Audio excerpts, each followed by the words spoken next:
আপনার ভালোবাসার মানুষটি কি আপনার প্রেমে রাজি হচ্ছে না?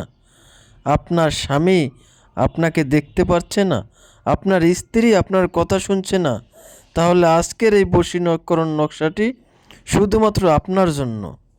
যদি আপনি এটা নিয়ম মতো প্রয়োগ করতে পারেন, অবশ্যই অবশ্যই আপনার ভালোবাসার মানুষটি আপনার প্রেমে রাজি হয়ে যাবে। আপনার স্বামী আপনাকে দেখতে পারবে, আপনাকে ভালোবাসবে, আপনার বাধ্য থাকবে। আপনার স্ত্রী আপনার কথা মতো চলবে, আপনি তাকে যা বলবেন তাই শুনবে, তাই করতে রাজি হবে, যদি আজকের এই নকশাটি আপনি নিয়ম মতো প্রয়োগ করতে পারেন। এই নকশাটি বহু পুরাতন একটা কিতাব থেকে দেওয়া। আজ পর্যন্ত যত লোকে এই নকশাটি প্রয়োগ করেছে তারা প্রত্যেকেই 100% ফলাফল পেয়েছে।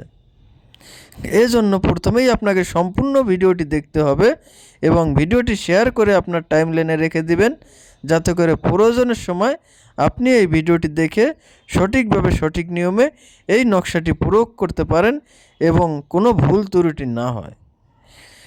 এজন্য প্রথমেই আপনাকে সোমবার দিনগত রাতে, অর্থাৎ সোমবার দিন যাওয়ার পরে যে রাতটা আসে, আপনারা ওই রাতে 12টার পরে একটা সাদা কাগজের উপর এই নকশাটি হুবহু আমি যেভাবে লিখেছি আপনারা এইভাবে লিখবেন।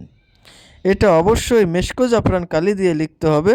যদি মেশকো জাফরান কালি সংগ্রহ করতে না পারেন, সেক্ষেত্রে আপনারা একটা লাল কালির বল পেন দিয়ে লিখতে পারেন, কারণ অনেকে লাল কালির বল পেন দিয়ে লিখেও ভালো ফলাফল পেয়েছে। তাই আপনিও চেষ্টা করে দেখতে পারেন, আশা করি ভালো ফলাফল পাবেন। তো আপনারা এই নকশাটি হুবহু আমি যেভাবে লিখেছি এইভাবে লিখবেন এবং নকশার যে নিচের ঘরে বাম পাশে যে আপনার নাম লেখা আছে ওই ঘরে আপনি আপনার নিজের নামটা লিখবেন। তারপরে ডান পাশে যে তার নাম লেখা আছে ওইখানে আপনি আপনার সেই ভালোবাসার কাঙ্ক্ষিত ব্যক্তির নামটি লিখবেন, যাকে আপনার প্রেমে আবদ্ধ করতে চান। আপনি যদি আপনার স্ত্রীকে বশ করতে চান, বাধ্য করতে চান, তাহলে তার নাম লিখবেন। আপনি যদি আপনার স্বামীকে বশ করতে চান, বাধ্য করতে চান, তাহলে তার নাম লিখবেন। অথবা আপনি যদি কোনো প্রেমিক অথবা প্রেমিকার মন জয় করতে চান, ভালোবাসায় আবদ্ধ করতে চান, তাহলে তার নামটি ওই দ্বিতীয় ঘরে ডান পাশে লিখবেন। এরপরে আপনারা এই নকশাটি ভালোভাবে মুড়িয়ে একটা লাল সুতো দিয়ে বেঁধে একটা মাদলিতে ভরে মোমবাতি দিয়ে আটকে নেবেন।